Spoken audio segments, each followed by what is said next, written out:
Hello, ladies and gentlemen. Vegapunk. I apologise for not having uploaded anything in. Oh God, it could be a year now. I don't know. To be honest, I don't know which channel this is going to go up on. But and I thought, you know, it's around that time of year, and students are first year students are looking for a new home. They're going to move out of halls. They're going to escape the safety of uh, the university protecting them and doing their cleaning, and venture out into. I'm not sure where this metaphor is going. It's yeah. Anyway, getting a house. So I thought I'd get you give you some advice. Hmm. So I'm assuming you have friends. They are not to be trusted. You're moving in with someone, which is fine. You may have lived with them for the last year you've known them. They might be really good friends of you. Just because they're really good friends and you have sort of lived with each other doesn't mean you're ready to live with them in a house. It's a much smaller environment, and you're all on top of each other, and you've really got to share kitchen space and toilet space, and it can prove difficult. It really can. Plus, you can't really escape from each other. Like if you're in halls, you can just go sit in someone else's room, and then they can't really come and find you. When you're in a house together, they're going to know where you are, and if you sort of just sit with someone all the time when you're annoyed at them, that's going to create a massive divide in the house. It'll probably cause people to take sides, and it's not really good. It's not good. Now I know you're friends with these people. That's perfectly fine. I'm sure you are really good friends. It could work out fine. I'm just saying, be careful, because you could love someone in first year, and that friendship could go out the window if you're not prepared, because you've got to take a lot of concessions.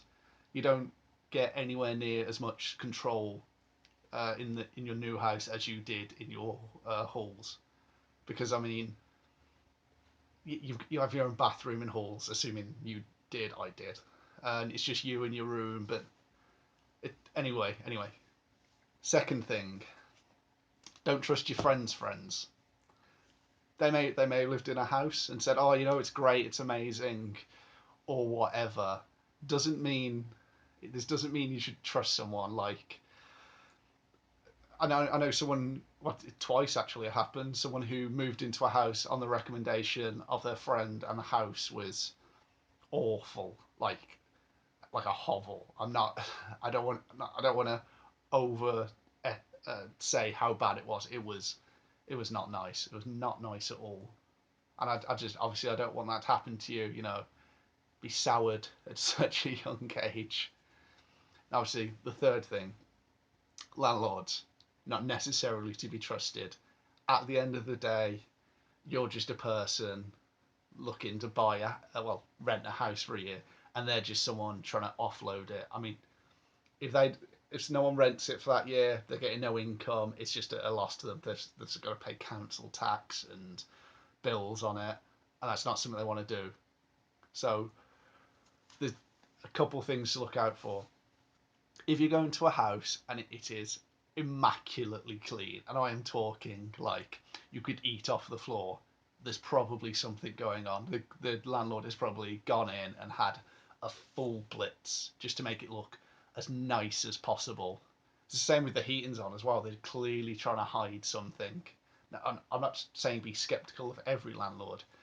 You just have to look for these things, because they're just trying to sell it to you.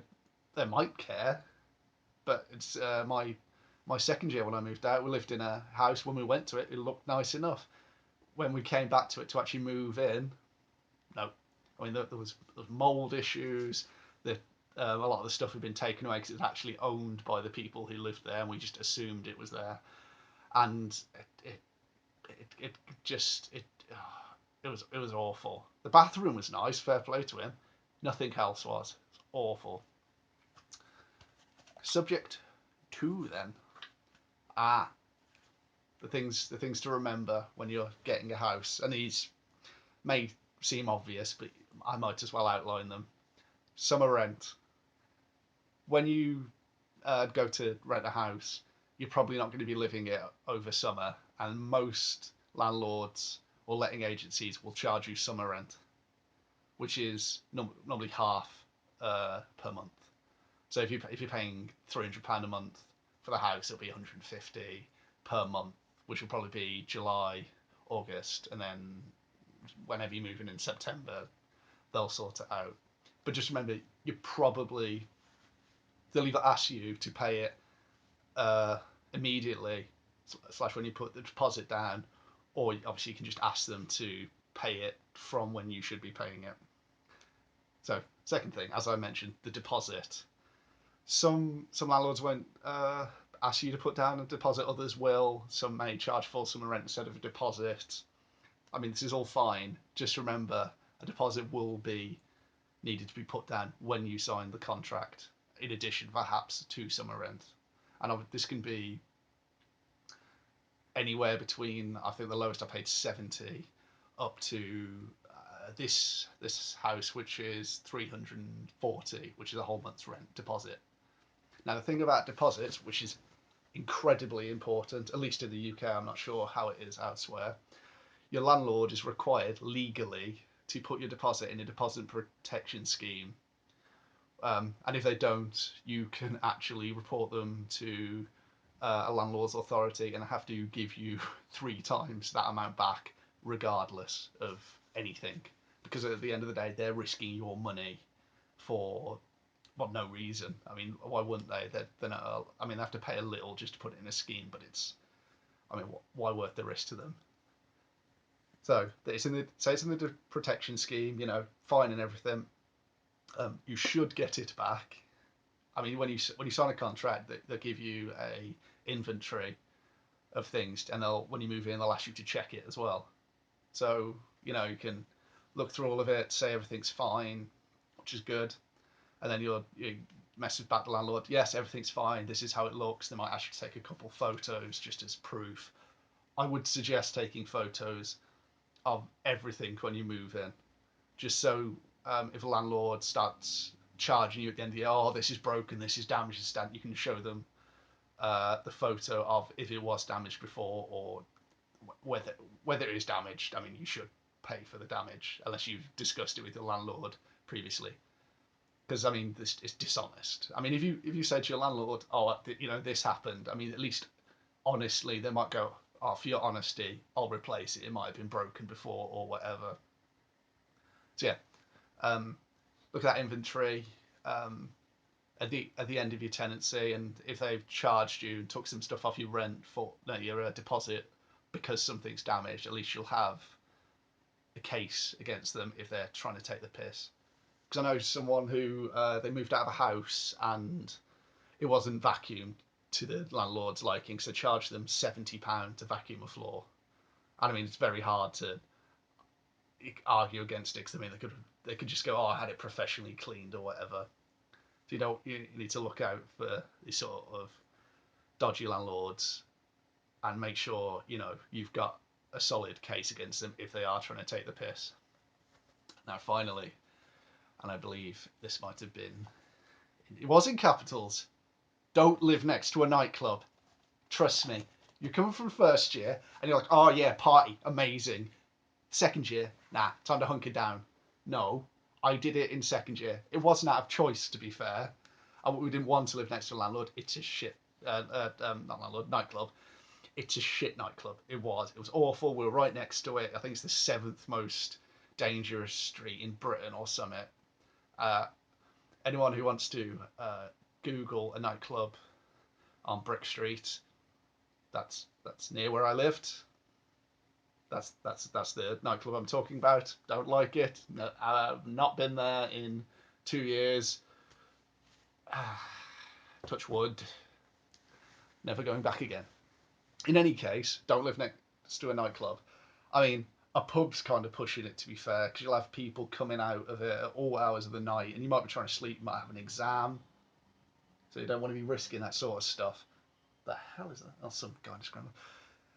So yeah, second year, it's a time to hunker down. I mean, you'll still go out drinking, you'll still go out, having having a bit of a wind down, going to clubs and that sort of stuff. But it's going to be nowhere near as much as you did in first year. Because I mean, first year, it's a write-off. As long as you pass it, it's fine.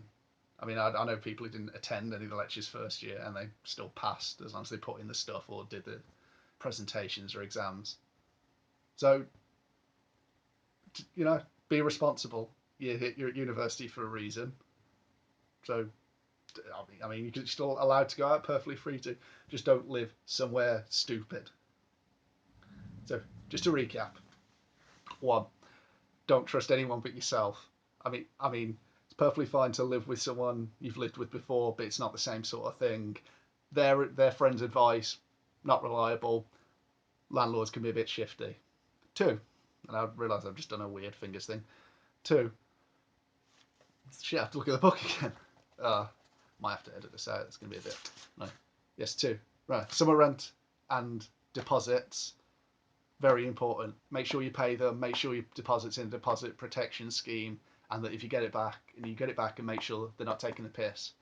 And if they are, go to the university. Generally, will help you at the housing office and get it sorted out. Finally, whatever you do, don't live next to a nightclub. It will be the worst mistake you will make. I can remember a couple of sleepless nights, just the bass pounding through, and you can feel it through the walls.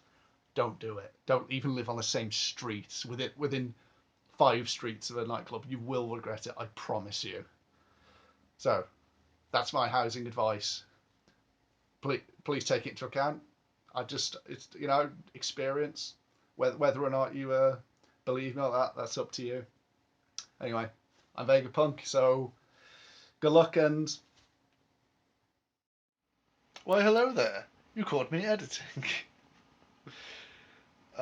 Well, I just remembered that I did a similar video with a couple friends. It's meant to be funny. It's really not. It's more embarrassing than anything. About student housing again. So take a look at that.